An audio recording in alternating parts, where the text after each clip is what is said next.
So hello guys and welcome back to my channel Wrestling Communicator. So guys आज WW का 12 जुलाई 2025 का Saturday night main event pay per view तो खत्म हो गया, लेकिन Saturday night main event pay per view के अंदर हमने एक शॉकिंग चीज़ देखी। असल में एले नाइट और सेथ रॉलिंस का जब मैच हो रहा था वहाँ पर सेथ रॉलिंस की नी में कुछ इंजरी हो गई और वो इंजरी मतलब देखकर ऐसा लग रहा है कि वो इंजरी रियल है और वो इंजरी रियल है नहीं। वो आज की वीडियो में आपको पूरी एक्सप्लेन करने वाला हूँ। असल में यहाँ पे हो क्या रहा था, जब सेथ रॉलिंस और एले नाइट का मैच हो रहा था तब सेथ रॉलिंस जो मतलब वो रोप्स के ऊपर से मून सोल्ट देते हैं, जिसको शायद स्प्रिंग बोर्ड मून सोल्ट कहा जाता है।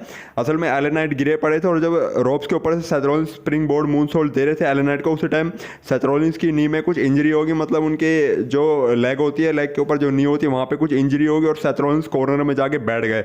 वहाँ पर रेफरी और डॉक्टर सेथ रॉलिंस को चेक करने आए थे और उसके बाद सेथ रॉलिंस ने रेफरी और डॉक्टर से कहा कि वो मैच कंटिन्यू करना चाहते हैं। और जब सेथ रॉलिंस फिर मैच कंटिन्यू करने आए उसी टाइम जो एले नाइट है उन्होंने अपना BFT फिनिशर सेथ रॉलिंस को हिट कर दिया और एले नाइट इस वाले मैच में जीत गए, जो कि एक शॉकिंग विक्ट्री भी थी एले नाइट के लिए।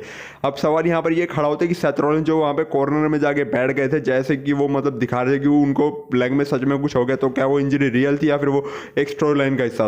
यहाँ पे फाइटफुल सेलेक्टर ने इस बात को कंफर्म किया कि जो सेथ रॉलिंस की जो इंजरी है वो एकदम रियल थी। यहाँ पर जो इंजरी हमने देखी थी मैच में, जब सेथ रॉलिंस कॉर्नर में जाके बैठ गए थे, कोई भी प्लान नहीं था, कोई भी स्टोरी लाइन का हिस्सा नहीं था। और Seth Rollins versus LA Knight के मैच से पहले जो डब्ल्यूडब्ल्यू की मेडिकल टीम थी उनको सेथ रॉलिंस की इंजरी के बारे में कुछ नहीं पता था। मतलब जो ये सेथ रॉलिंस को मैच में इंजरी हुई है ये बाय चांस हुई है, मतलब ये एक शॉकिंगली इंजरी थी। इस मैच के बारे में इस इंजरी के बारे में किसी को भी पहले से कोई आइडिया नहीं था और ये ना कि मैच का पार्ट था, एकदम रियल इंजरी थी, ये कोई स्टोरी लाइन का हिस्सा नहीं था।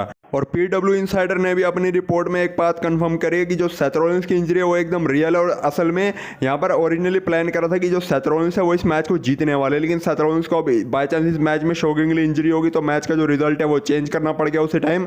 तो यहाँ पर जो मैच का रिजल्ट है वो जल्दबाजी में चेंज करा था, उसी वजह से जो एले नाइट है उन्होंने BFT लगा के सेथ रॉलिंस को जल्दबाजी में पिन कर दिया, जो कि एकदम लग रहा था कि डब्ल्यूडब्ल्यू ने जल्दबाजी में मैच का जो रिजल्ट है वो चेंज करा गया। नहीं तो मैच का जो फिनिश होने वाला था जो पहले से ओरिजिनली प्लान किया गया था, लास्ट में सेथ रॉलिंस अपना स्टॉर्म देके एले नाइट को पिन करते और इस मैच में सेथ रॉलिंस जीत जाते, लेकिन ये अब एक शॉकिंगली एंडिंग थी। यहाँ पर जब रेफरी और डॉक्टर सेथ रॉलिंस को चेक कर रहे थे उस टाइम सेथ रॉलिंस ने क्लियरली बोल दिया था कि वो अब आगे रेसल नहीं कर सकते, मतलब वो मैच कंटिन्यू नहीं कर सकते। तो उसी टाइम फिर जल्दबाजी में यहाँ पर मैच का जो रिजल्ट है वो चेंज करो और एले नाइट ने अपना BFT फिनिशर लगा के सेथ रॉलिंस को पिन कर दिया। जो कि जब मैं भी सैटरडे नाइट मेन इवेंट देख रहा था ना, मुझे भी ऐसा लगा कि थोड़ा बहुत अनस्क्रिप्टेड मूवमेंट हो गया, क्योंकि यहाँ पर जो एले नाइट है उन्होंने एक BFT फिनिशर सेथ रॉलिंस को मारा और वहाँ उस BFT फिनिशर में ही सेथ रॉलिंस पिन हो गया। मतलब सेथ रॉलिंस ऐसे तो सुपरस्टार नहीं है कि जो एक फिनिशर खा के पिन हो जाए, क्योंकि अभी डब्ल्यूडब्ल्यू उनको तगड़ा पुश दे रही है। आगे डब्ल्यूडब्ल्यू उनका कोई प्रोग्राम आगे सेटअप कर रही है, वो भी रेसलमेनिया में अगेंस्ट रोमन रेंस, तो डब्ल्यूडब्ल्यू फिर सेथ रॉलिंस को तो पुश देगी, उसमें तो कोई डाउट की बात नहीं है। तो फिर यहाँ पर सेथ रॉलिंस अब वैसे तो सुपरस्टार है नहीं कि वो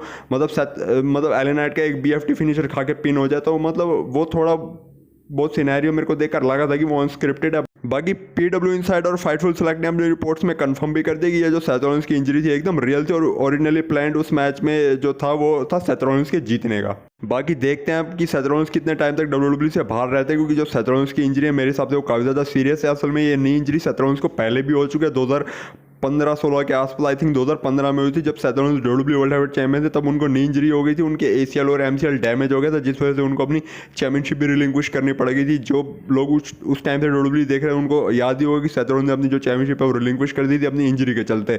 तो ऐसे में अब ये इंजरी सेथ रॉलिंस को दोबारा हो गई, मतलब वो वाली इंजरी नहीं कह सकते, मतलब उसी से रिलेटेड इंजरी दोबारा सेथ रॉलिंस को हो गई, क्योंकि उनकी नी में इंजरी हुई है। असल में जब 2015 में उनको पहली बार इंजरी हुई थी, ठीक 10 साल पहले, तो वो इंजरी उनकी नी में ही थी ना, तब से उनकी जो नी है वो पूरी मतलब फिक्स नहीं है, तब से उनकी नी ऐसे थोड़ी बहुत डैमेज रहती है, जिसमें ऐसे कभी भी इंजरी हो जाती है। तो अब देखते हैं कि सेथ रॉलिंस को लेकर आगे डब्ल्यूडब्ल्यू क्या अपडेट देती है, क्योंकि सेथ रॉलिंस के पास अभी मनी इन द बैंक भी और सेथ रॉलिंस अभी बहुत मतलब मेजर स्टोरी लाइन में, क्योंकि अगर सेथ रॉलिंस और रोमन रेंस का डब्ल्यूडब्ल्यू अगर प्रोग्राम फिक्स कर रही है तो फिर सेथ रॉलिंस का तो रो पे आना ऑब्वियसली बात है, ज़रूरी है। बाकी देखते हैं कि अब आगे क्या होता है, सेथ रॉलिंस कितने टाइम तक डब्ल्यूडब्ल्यू से बाहर रहते हैं। हम तो होप करते हैं कि सेथ रॉलिंस जल्द से जल्द रिकवरी करके वापस आ जाए। बाकी आज की वीडियो नहीं सकती, आई होप आपको वीडियो जरूर अच्छी लगी, तो लाइक के तो कहीं मत जाना। इसके अलावा कमेंट पे आप लोग मुझे अपने थॉट्स बताना। बाकी चैनल पे नए हो तो चैनल को सब्सक्राइब करके बेल आइकन को ऑल पे प्रेस कर लो, ऐसी डब्ल्यूडब्ल्यू से जुड़ी इंटरेस्टिंग कंटेंट के लिए जो कि इस चैनल पे आता रहता है। बाकी मैं मिलता हूँ आपसे अपनी नेक्स्ट वीडियो में, तब तक के लिए bye bye and take care.